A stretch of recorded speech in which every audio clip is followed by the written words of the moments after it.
Yo, how's everyone doing? Welcome back for some more Forza Horizon 3. Today I'm sharing with you the 2014 Infiniti Q50, and I have no idea how to pronounce the rest of it, so let's just give it a shot, and probably gonna need my pronunciation scholars for this one, but the Infiniti Q50 Eau Rouge?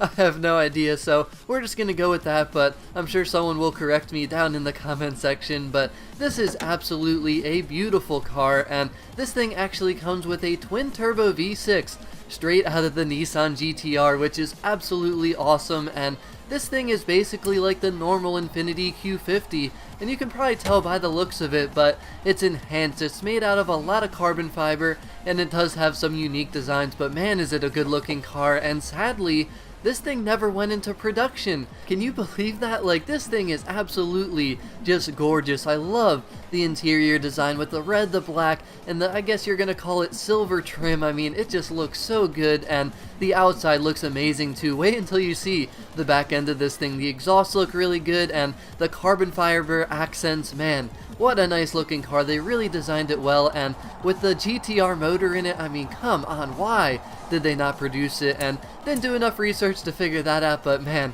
I really wish they would have made this thing. It would have been an awesome car, and I bet you a lot of people would have put this thing to the test because it is a really cool car. It has the GTR motor, it's all-wheel drive, and it's just beautiful. But let's talk about this car's performance in Forza Horizon 3, and the first thing that I want to say is with that all-wheel drive system, this thing rips off the line. The launch is very good, but the problem is the gearing isn't so great. So first and second gear are really short. You're going to be shifting at about 35 and 55 miles per hour, which is really tight, really close together, and you basically have to shift into second when you're racing before you can even see your speedometer. So it's kind of annoying when cars are like that, and second to third is very short as well, so kind of don't like that, and it kind of ruins that really good launch. But the car does accelerate very well, so that's definitely a positive thing. The top speed for being in the A class is very good. This is pretty much at the top of the A class, but the top speed is 211 miles per hour. I mean, that's very good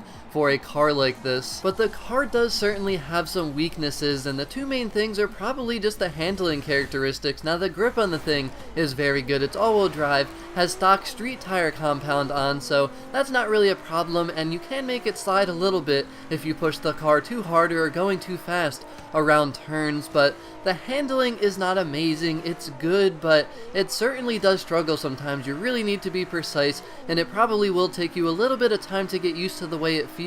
But the worst part of the car is certainly the braking, and you really need to brake early to make sure that you don't just keep on going right into that wall when you're trying to make a turn. It does happen sometimes, even to me, because I'm expecting it to brake sooner, but it just simply doesn't. But this thing has a 7-speed transmission, which is very nice. You're probably honestly not going to go past 5th when you're racing it though, and it shifts pretty quick as well. And overall, I really like driving it. The car sounds very nice. It looks amazing, and again, man, I really wish that they would have made this car a production car and not just kind of something they did as a concept and then decided not to make. But in this game, it feels pretty good to drive. I love the launch for sure. It accelerates pretty quick, but if I was to build this thing, I'd say it would be a really good S1 car. It's kind of just an average A-class car. I'd say above average. I mean, the car strength is certainly when you're launching it, but after that, the gearing is just a little bit funky. So if I was to build it, certainly would put a race transmission and definitely readjust the gearing, make it completely different,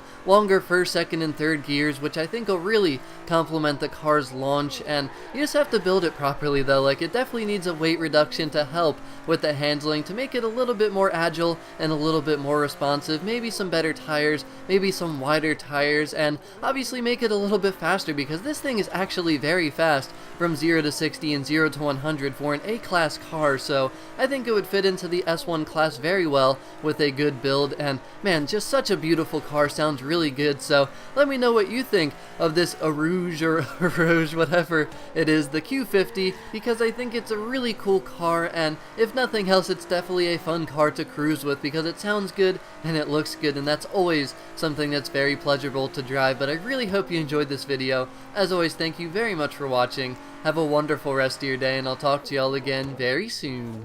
Peace out.